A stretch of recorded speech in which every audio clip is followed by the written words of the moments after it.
Hi there, let's take a look at Chapter 6. We're looking at 6.1, which is about perpendicular and angle bisectors. We're going to still continue to look at triangles, this time more on the insides, along with the outside as well. And let's start right here. At our first term, we have equidistant. And that is when segments are segments that are the same length to a given point, line, ray, or segment. All right. So when we talk about, let's say, maybe example, people that are equidistant to a certain location. So I could say, like person A is over at Suzanne, and person B is over by what used to be, I guess, the liquor store down the street. And we could say that they are equidistant from Walnut High School, maybe depending on what part of Suzanne the person is standing at. But that's kind of the idea, that two people or points are the same length to a certain part, point, line, ray, segment, etc. So let's take a look at more theorems for you. We have the first one right here in Theorem 6.1, the perpendicular bisector theorem. And so it says, in a plane, if a point lies on the perpendicular bisector of a segment, then it is equidistant from the endpoints of the segment. So if we look at the diagram right here, what they're showing you is this, that this line C to P, okay, it's important to know that it is perpendicular to segment AB. How do I know? Once again, they show that it has this 90-degree symbol. So not only is a CP, perpendicular, but it is also bisecting segment AB, because right here we have these little tick marks, and it shows that A to P is congruent to C to P. So what that tells us right here is that from this point that's on the line, so it could be any point along this line, as long as these happen to be the characteristics down here at the bottom, that from this point to the outer points on that segment, they are equidistant as well. So I can say that CA is congruent to CB.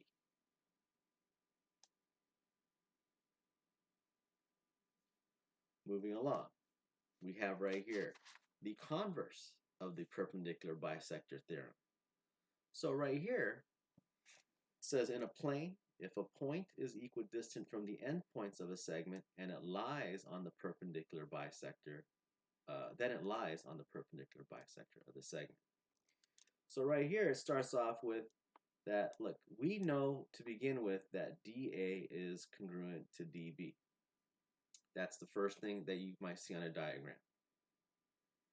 What it also shows right here, then, it's saying that point D right here, because I know that CP is a perpendicular bisector, because it shows once again that we have ourselves a perpendicular line with the symbol.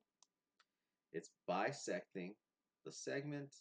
So that tells us right here that this point D, because CP will go through point D, that point D lies on the perpendicular bisector, and all is well. So your converse of the perpendicular bisector theorem. All right.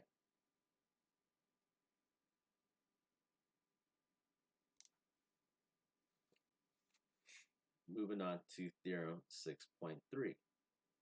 So in this angle bisector theorem, it says if points lie on the bisector of an angle, then it is equidistant from the two sides of the angle. So it says if AD, this ray, AD, is bisecting angle BAC, which we know because of the two little arcs. And the next thing we need to understand here is this, that from point B and point D, this segment must be perpendicular. and so must D to C. That segment must be perpendicular. Because if it is, then we can go ahead and say that DB is equidistant to DC. All right, and we've talked about this in the past, I believe, is that a point, remember, if we talk about like the distance from a point, and we did talk about this, distance from a point to a line right here. Remember, how do I calculate the distance from a point to a line? I could draw millions of lines and find the length of it. But the actual answer is, remember, from this point to the line, when we talk about the distance of it, we're going to talk about its perpendicular. Okay, so that's the same thing right here. That point D and point B, that must be perpendicular, and so should point D or segment D to C must be perpendicular for us to be able to make the judgment and assessment that those two segments are equidistant. So how does the converse work? Well, the converse right here shows that if a point is in the interior of the angle, so let's say, for example, point D, that's on the interior of angle BAC, and right here, and is equidistant to the two sides of the angle. So how do I know it's equidistant? We see right here segment BD is equidistant or is congruent to segment DC, and it has to make sure that it's 90 degrees or perpendicular. Then what it's saying is that I could say that this ray AD is bisecting angle BAC. And there's your converse of the angle bisector theorem. All right, so let's put all of that together right here and take a look at example 1. So we're going to find the indicated measure and explain your reasoning. Remember, that right there is as equally as important as being able to find the answer. It's understanding the theorems, whether it's the converse or not. So right here it says, let's find the segment AB. Okay, so things that I know. BD is congruent to CD. Good. I have that this segment right here, or line A to D, is perpendicular. So what that should tell me right here is that AC is congruent to AB. So AB is going to be equal to 9. Why? We have ourselves the perpendicular bisector theorem. There you go. There's number 1. Let's take a look at number 2. This time right here, it looks like EF and EG are congruent. They give us the outer lengths. So what that should tell me is that this segment or line FH right here, it goes through E to G, and that's going to bisect it. So E to G right here is equal to 3. Right here, the reason, we've got the converse. And I'll go ahead and abbreviate this: perpendicular bisector theorem. All right. This time, number 3. They get a little more tricky here, or a little more complex. Let's find what S to U is. All right. So let's see here. Based on what I know, RT is congruent to RS. Great. And then we have ourselves RU. Line RU is perpendicular. So based off of the, let's start off right here, converse to the perpendicular bisector theorem, I can go ahead and say that S to U is equal to U to T. All right, so SU is equal to TU. And let's go ahead right here, 2x plus 2 is equal to 3x. We can go ahead and put that together and solve for x. So let's go ahead and solve things out. I'll subtract 2x to both sides, and x is equal to 2. I found x, but remember, they are actually asking for SU. So let's, last piece right here, and I see students mess up and miss this problem because they forget the last part, which is to plug things in. And there we go. SU is equal to 6. And there you have it.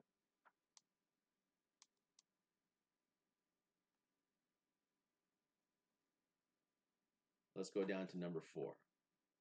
Now this is probably the hardest parts of this problem, or this section.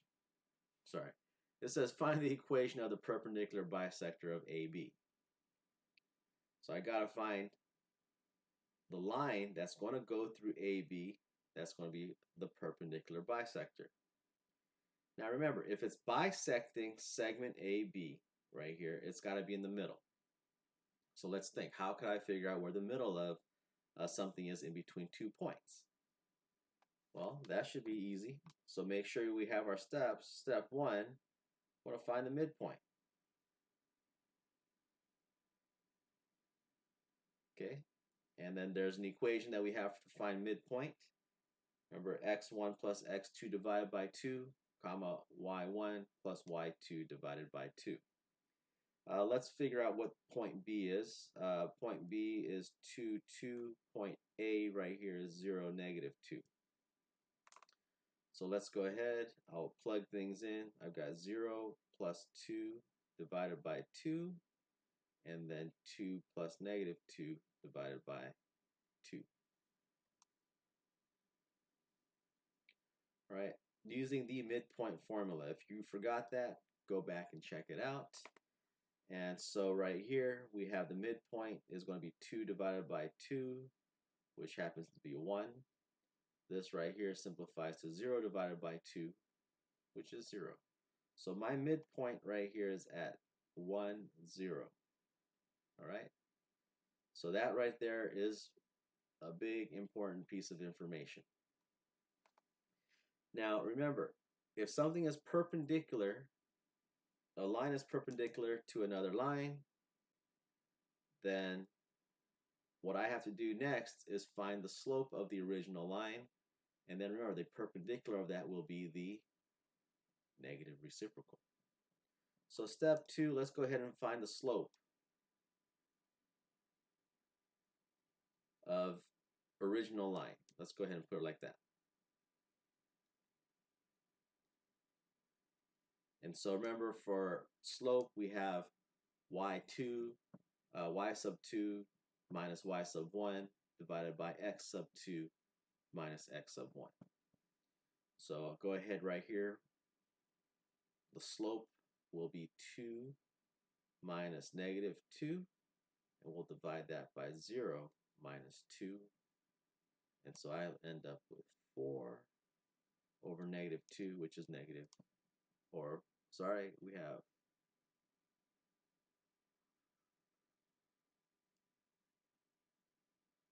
got ourselves, I messed things up. Maybe that's why sometimes it helps to go ahead and label the points.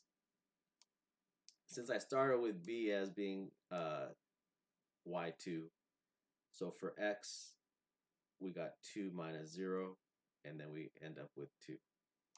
And so our slope right here, 4 divided by 2 is 2. Initially I was like looking at it, right, and I was saying, well, it can't, my slope can't be negative 2, and I'm using common sense right here to kind of figure things out that something is wrong, because look at the line, it's going upwards. So it has to be a positive slope, and if my slope is negative, then there's something wrong. So that's kind of where I went ahead and I was thinking about, well, something's not adding up here, and we figured it out. So now the slope of the original line is going to be positive 2, but the slope of the perpendicular line must be the negative reciprocal. So the reciprocal of 2 is 1/2, and then I'll go ahead and plug in negative 1/2 for my slope right there. And there you have it. This right here is what we're going to be using to help us along with step 3. And so the step 3 is to find the equation of the line. And how am I going to find the equation of the line? I want to use our trusty old point slope form. And remember, for point slope form, it's y minus y sub 1 is equal to m times x minus x sub 1. So once I plug all these parts into my equation, then I can go ahead and find, or it'll automatically get us the equation of the line. Well, what points do I use? Well, remember, one of the things I want to do is plug in a point. Well, what point will be on this line that's supposed to be perpendicular bisector? The only point that I know is the midpoint. That's why this right here is important.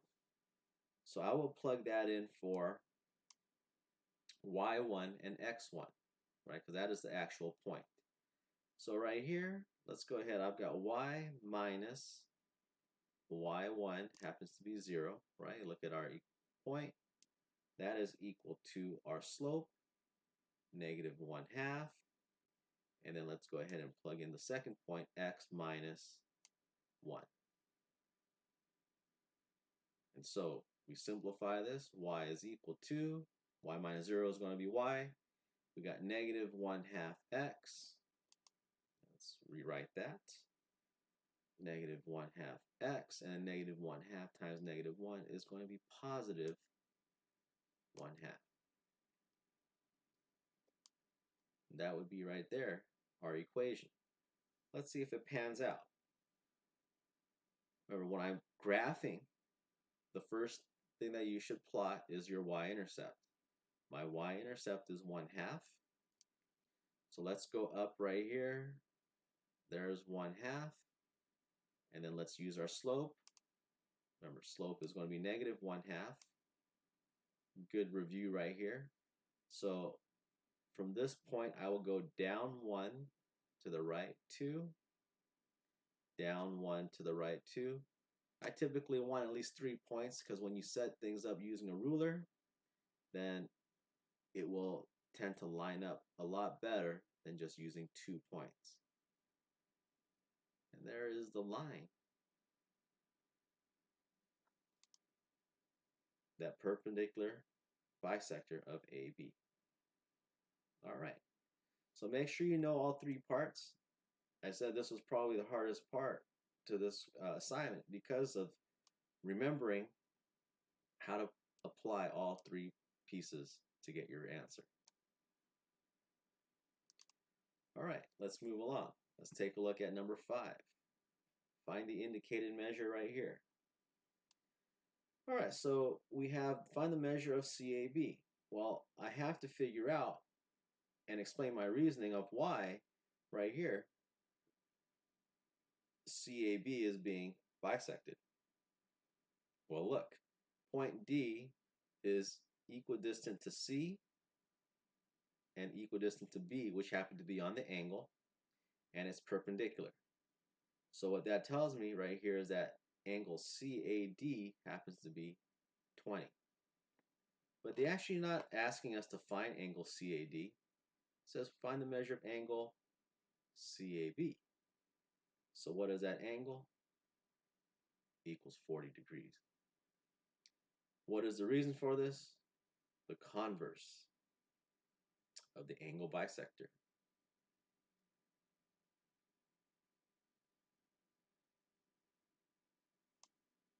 There's that. Let's take a look at number 6.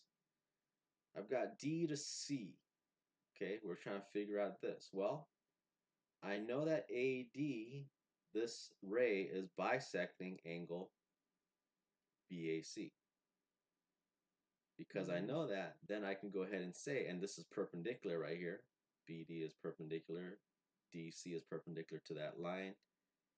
That we have that point D is equidistant to points B and C. So D to C ends up equaling 5. Why? We have angle bisector theorem.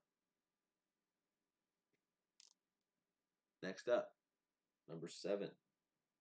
Look at B to D. We're trying to figure out what that is. Well, let's figure out what we see here. I know that DA, this ray, is being an angle bisector, and then that points B and C are perpendicular, or those segments DB and DC is perpendicular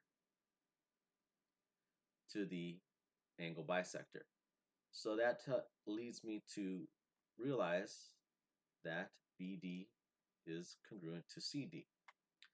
So let's go ahead. I will take BD equal to CD and take 3x plus 1 and set that equal to 5x minus 1. And then we'll go ahead, we'll solve things out. And let's find x. We'll subtract 3x to both sides, and I'll add 1 to both sides, and I get 2 is equal to 2x. And in order for us to get 2 by itself, we'll divide both sides by 2 right here, and x is equal to 2. Or sorry, I don't know what I'm doing. I just want to finish this lesson, it seems. And x is equal to 1. All right. Do we find B to D? No. Last thing right here, we'll plug things in. B to D is equal to 3. And then we'll plug in 1 for x, and then plus 1. 3 times 1 is 3. 3 plus 1 is 4. B to D is equal to 4. Don't forget, there's one last thing right here. What is the reason for this? And we have ourselves perpendicular bisector theorem. All right, so there you go. Section 6.1, all wrapped up.